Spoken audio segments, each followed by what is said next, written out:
Good morning and welcome to Valley Views. I'm your host, Glenn Edison, and as always, you can see our program on BTC Fiber's YouTube page as well as BTC Fiber's Channel 18. And today we have with us Alisa Sullivan with the dog Whisperette. Yes, hello. And Alisa, it's good to have you. Thank you very much for being here. First of all, let's get people a little background. What is the dog Whisperette? I'm a dog behaviorist. I come in and I train you to set rules and boundaries as a leader, to purge out negative energy and bad habits that's been instilled in them through our behaviors. And I do it in one day.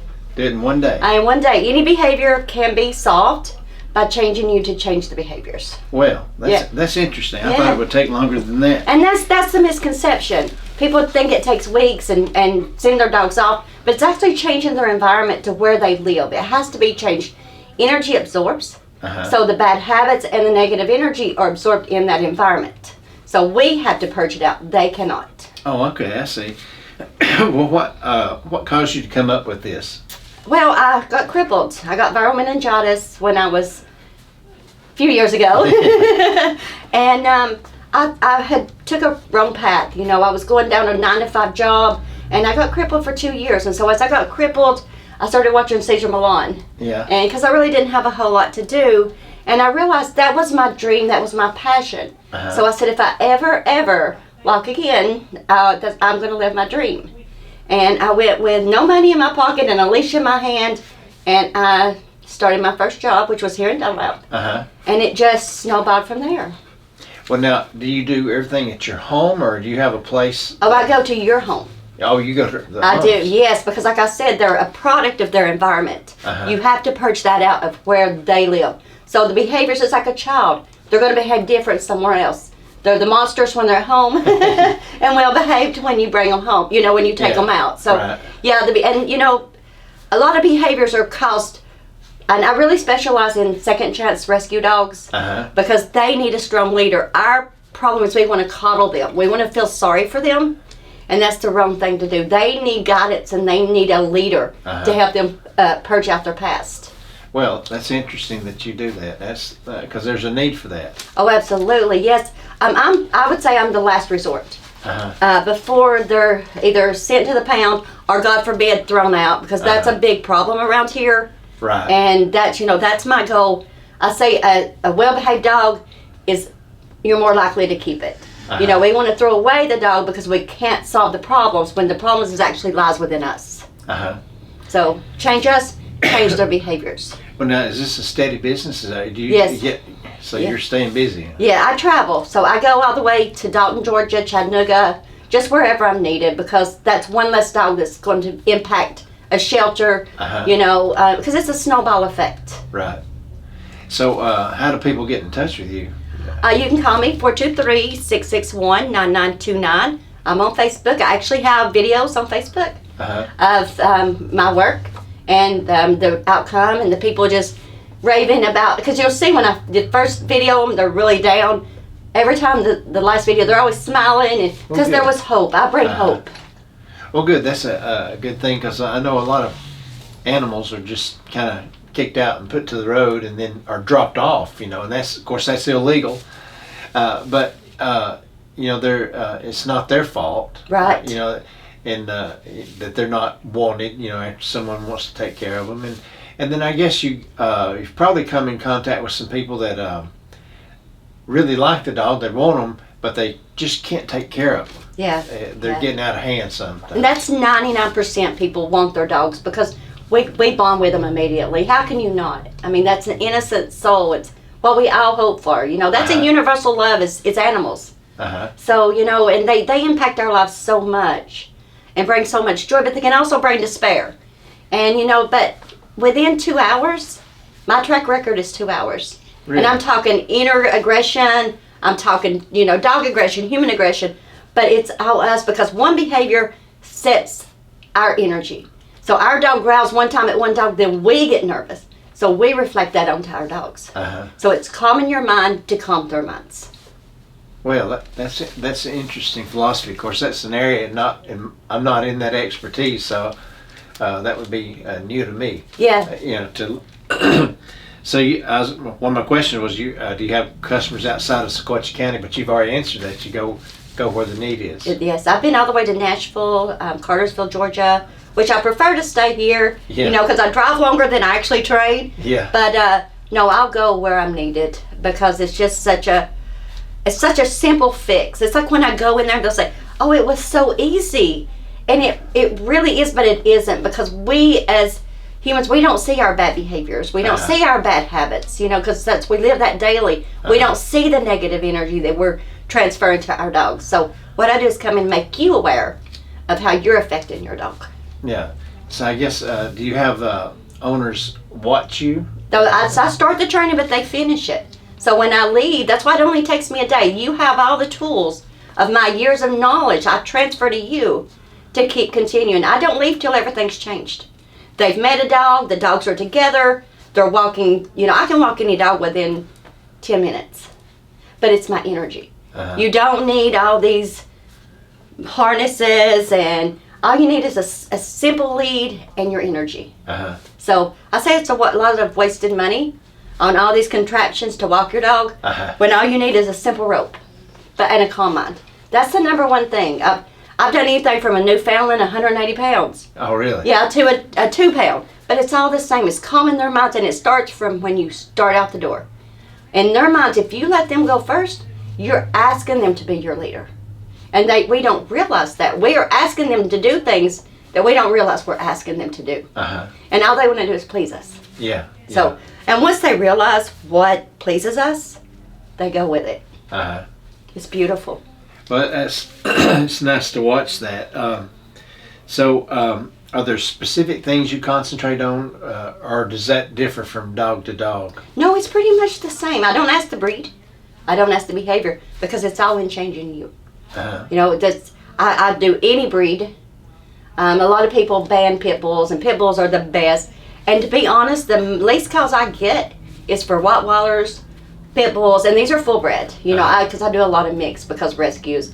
But the ones that's deemed aggressive are the least, and I take that when an owner buys them, they know that this dog can be, but it can be aggressive, it can be hard to handle, so they know to be a leader.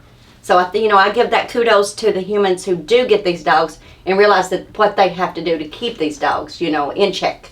But it's a beautiful thing to watch them evolve from unstable to stable within 15 minutes. It starts with a walk. Walk like a leader. And that's a workshop I'm doing here in Dunlap. Oh, really? Yes, May the 21st. My first one is from 1 to 2. And that's for children 6 and up. Because it starts from bottom and goes up. So we train the child to be a leader. And that transfers to the dog. Because they match a child's energy. Because there's so much, they're their size. Right. So they're going to match their energy. So I say you got a calm child, you have a calm dog. You got a mischievous child, you have a mischievous dog. And then that don't make for a good relationship. Well, where's that workshop going to be held? Here at the Coke Ovens. At the Coke Ovens. May the 21st from 1 to 2. For my first, only 6, so we don't get so many energies. Right. And then the second one is from 3 to 4 on Saturday. And with, more people start signing up, I'll be doing more workshops. Oh, okay. And I'm just going to make the children aware of how to calm their mind, how to walk their dog, and how to become the leader. So that way they follow a calm energy instead of a reactive energy. Yeah. Well, and I've noticed even with dogs that I've had over all my years, if you love on them, pat them, and treat them nice, they're going to treat you nice. Yeah, absolutely. They're not going to get mad at you and growl at you. I mean, Right. There may be occasionally where a dog just kind of like people, they're just out of control and not going to. I'm sure you probably come across some of those from time to time, maybe. I come across some bad ones. But like I said, it's been instilled in them. A lot of them come from rescues, come from abusive homes, and they absorb that energy, and then they bring it into their new environment. And then that mixes with our energy and our bad habits, so it just snowballs. And so it's just breaking that pattern. Excuse me. You're fine. What do you get with like local veterinarians and stuff to let let them know of your services so that they need, if people need your services? Absolutely. They all have my flyers, and I do get a lot of calls, and they do, because it does help them too. Because if you change the owner, you change the dog. So when the owner brings the dog in, instead of being nervous and letting the dog go in first, it's just little things. You got to claim that, and no matter what door you go in first, because you're allowing them to come into that environment. If they go in first, you're following their energy into that environment. And then that's when you get bit or they jump, but it's all calming the minds and taking control. Yeah. Well, that's interesting. And where do you have your business? I mean, you said you travel. I'm mobile, yes. I'm a mobile dog behaviorist, yes. I think I've seen your car, I think. Everybody has. I make sure of that. But I say that's one less dog that's going to be. And I don't know if you can see, but I brought my dog, Hershey, who was found here. He had wandered the streets for 5 months. Really? Yes, and somebody threw him out with his collar on, and he was only about 3 months. So, of course, he started growing. The collar didn't grow, so he was choking to death. And, this is a scenario that we see every day here.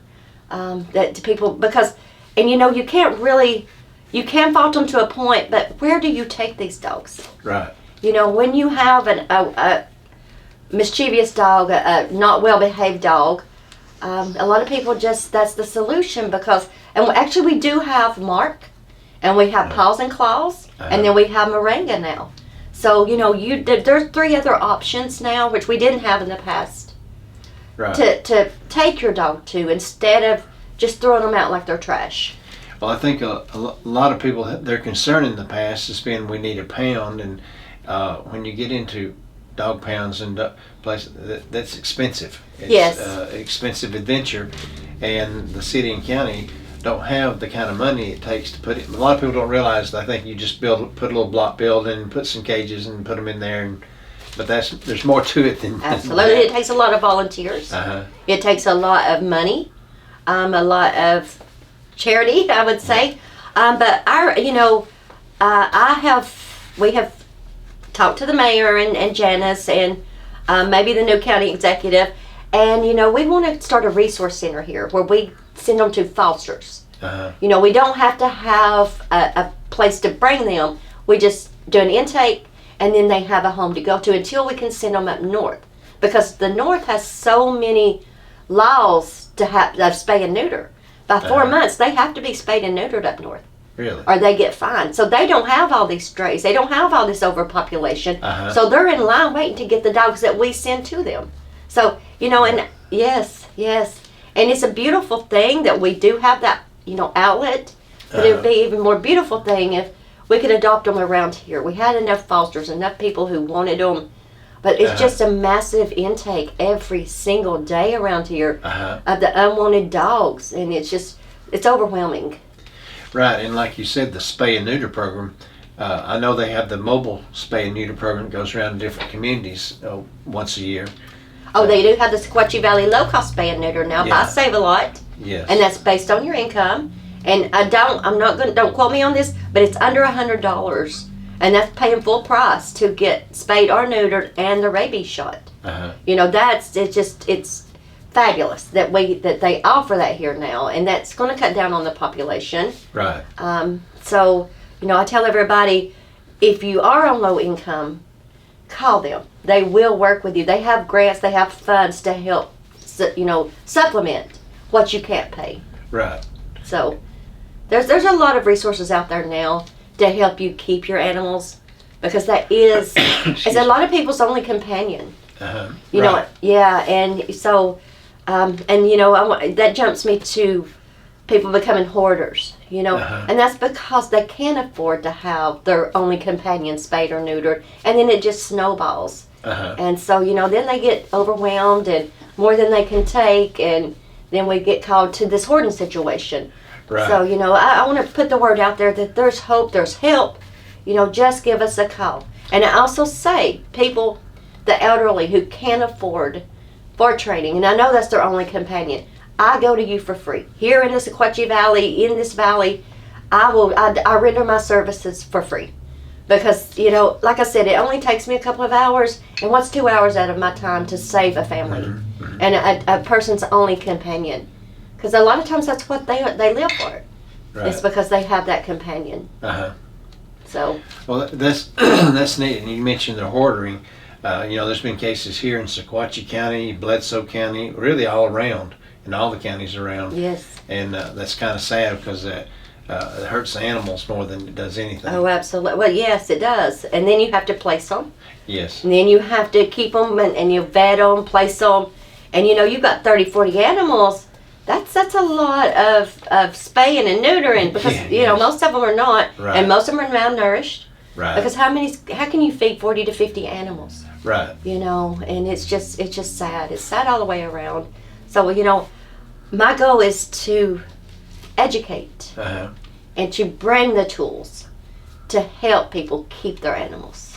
Well, what about when you go to the families and what's their reaction? Are they surprised that you can do it in such a short amount of time? Well, yeah, because we've all been conditioned that it takes weeks or months and you have to send your dog off. And you do, like for scent training and hunting, you know, that's a different training. But just to change the behaviors, and that's my goal, is to change the paradigm of 1 day training, because that's, I mean, I have a 98% success rate. I've been doing this 8 years, and I've only met 3 that were just so far gone that they couldn't be helped. And, you know, that's 3 out of thousands. So that tells me, you know, there's not a whole lot of dogs who cannot be helped. So, you know, and that just empowers me to go on more and more and more. Well, I think most animals, you know, they want to be treated nice. Absolutely. You know, and they don't want to be trained to be mean. You know, because you get a young puppy, especially around children, and, you know, they're wanting to love on the child and play with them and everything. The child does the same. So, you know, they react to their environment. They do, absolutely. Then, like I said, that goes back to changing the relationship. I like to say reestablish or establish a positive relationship between the child and the dog. Because you've got a child who's ADHD. The dog picks up on that, you know. And that, you know, that's really one of my goals, is to work with ADHD children and their dogs, because it's tools for both. Right. Not just the dogs. It's going to teach both of them. And that's what my workshop is all about, is reestablishing and establishing a calm bond between that child and that dog. So, yeah, and it's beautiful. I've had them walking from, if they can put a leash, if they can walk, they can put a leash in their hand. That's my motto. And I've had from 4 years up, you know, becoming a leader. Because dogs don't see size, they see energy. So it's beautiful just to watch a 4-year-old take out. And dogs really don't react to pull on a small child because they don't have that negative energy in them. So a dog feels nothing but innocence in them. So it's beautiful. So they take to them being a leader quicker than they do us. Yeah, I know recently my wife keeps children at home, and they were outside playing one day, and one of the neighbor's dogs came up. He'd been walking with our neighbor, and he got loose. But I mean, he's a nice dog. I mean, he's nothing. But one of the children, they just get scared around dogs. I mean, it's just because I talked to the mother, and they said, "Oh, when dogs are around, they get scared." And it was a bigger dog. I mean, but I finally took the child and put him in the playhouse, and I went over there and just held on to the dog and I saw his owner, and I hollered at him. And they went and got their leash where they could get him back and take him back to the pen. But you know, like I said, I guess when you're a small child and you see a big dog, it might scare you. You know, if you're not around dogs. Right. And that's why I say, always, you know, let your child be around a dog, a kind dog. You know, because that's such a beautiful bond. You know, they can be their best friends. You know. I've had children who are going through problems, and you take the dog and you let the dog become their rehabilitation. And it's beautiful to just watch the child transform when the dog is with them, because they feel secure. They feel like a leader. But it can also be opposite. You know, a dog, you know, that can be jumping on them, and it makes them scared, and it makes them shy away from dogs. So, and that's not a life I want for anybody, to be afraid of a dog. So because they're just such beautiful, beautiful souls. Yes, they are. They are. And you mentioned this, I think, a while ago, but how long have you been doing this now? 8 years. 8 years. Yes, yes. I started, my first job was here in Dunlap, and it was Joyce Dotson. Joyce. Oh, really? Yes, yes, yes. And it was, her mom was not in good health. And Tucker, I'll never forget his name, he wouldn't let the hospice nurses come in and take care of her. Really? And I had just put my card out at Tractor Supply, and she called me. And I this was my first job ever, yeah. And I did get bit because he felt my insecurities. Yeah. He felt my weakness. And but I did 2 days. It took me 2 days. But like I said, that was my first job, and he'll always be my love. He was, and I still see him. You know, we still have that bond. But after that, it just started snowballing, and just learning that I can impact somebody's life for the better, because these nurses they couldn't get into her mother. Wow. And you know, within 2 days, he was calm-minded. He was letting them go in, and it was just a lot of stagnant build-up energy. And that's when they bite me. That's them letting it go. So, you know, and that's when a dog usually, when they get in a fight, that energy builds up, just like with humans. They have that energy towards each other. It has to be finished. And I said, we can finish it together in a calm way. So what we do is I go in and I help them purge out that stagnant energy that's been built up between the two dogs. And we walk it out. We become leaders. We set rules and boundaries. And then we reintegrate them with calm minds back together. Because if you separate a dog after fights, you're establishing two separate packs. So now you've got two dominant dogs, two separate packs. Yeah. So you've got to bring them together. You can't keep them separated. And that's no life for them or us. No. It's called musical chairs, and that's just not fun. No. Well, is there anything else maybe we haven't covered that you do and you'd like to let people know? Just that I'm going to keep doing workshops here. Go to Facebook, Dog Whisperette, and you can watch my training. If you've ever seen Caesar Milan, I say I can hang with him. Yeah. But I'm better because I'm a female. But I do come with love. I say I love your dogs almost as much as you. And I never leave without a dog kissing me or hugging me. I'm talking the worst case of scenario, because they crave that energy. They crave rules and boundaries. They're like a child. If they have structure and they know what's expected of them, they keep a calm mind. So, you know, just give me a call if you have problems with your dogs. But I really want to, get that out there. If you are elderly and you cannot afford training, give me a call. If you're on low income, people who take advantage of your kindness. But I know who needs me and who doesn't. So, I really want to let people know that I'm here and I can help, and there's other alternatives to throwing the dog out. So call Mark. I can't say this enough. Paws and Claws, and they do give vouchers. Paws and Claws gives vouchers for spay and neuter. I think they gave out like 70 last year, which was beautiful. Don't quote me on that, but they gave out quite a few. And so that's just less puppies being born, less packs, less stress. Because we have a big dog, couldn't have 12 puppies. What are we going to do with those 12 puppies? And that's when we resort to other means, because everybody, you can go to the pound, there's just so many. And pit bulls, pit bulls, they just overbred here. Every stray almost has pit bull mix in it. I've had a few yes, that were given to me. Right. But I say, get them fixed, get them spayed and neutered. There's too many people to help around here. Yeah. So, I just want to reiterate that there is help. Do not drop your dogs off, and especially if they're young and still have a collar.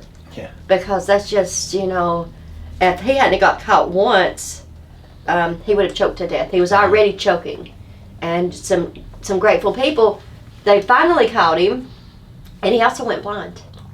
Oh yeah, he went blind because he caught an infection, being out as a stray. Well. And so we wonderful, wonderful veterinarian ophthalmologist heard his plea, and he contacted me, and he put him on doxycycline and prednisone, and he did get sight back 40% in his left eye. Well, So we were proud of that, and now he's going to get a home. good. And he's leaving and it's going to break my heart. But I did take him as a socialization trainer. And I do have my dogs that go with me for dogs who aren't social, because they've been training for about 5 years. Oh, really? Yes, and they know what to do. They can meet any dog and they know to be calm. But he is so unresponsive to reactive dogs that he's just beautiful, beautiful. Because if he breaks that energy, then it's just like they don't continue with that behavior. Yeah. And that's what we have to do. We have to break that energy to stop that behavior. Well, that's true. Yes, and that's with us too. Right. It does transfer to our lives. I say I train the humans 90% and the dogs 10. and it's true. That's why I don't ask breed or age, because it's more of training and changing you. Okay. Well, good. Well, again, folks, you can see the Dog Whisperette here on BTC Fiber's YouTube page, as well as BTC Fiber's Channel 18. And so until next time, have a good day. Bye, everybody.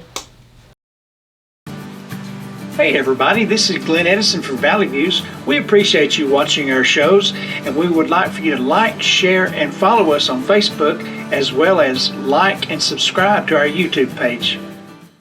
Brought to you by Bledsoe Telephone Cooperative, your full-service telecommunications provider right here in the Sequoia Valley.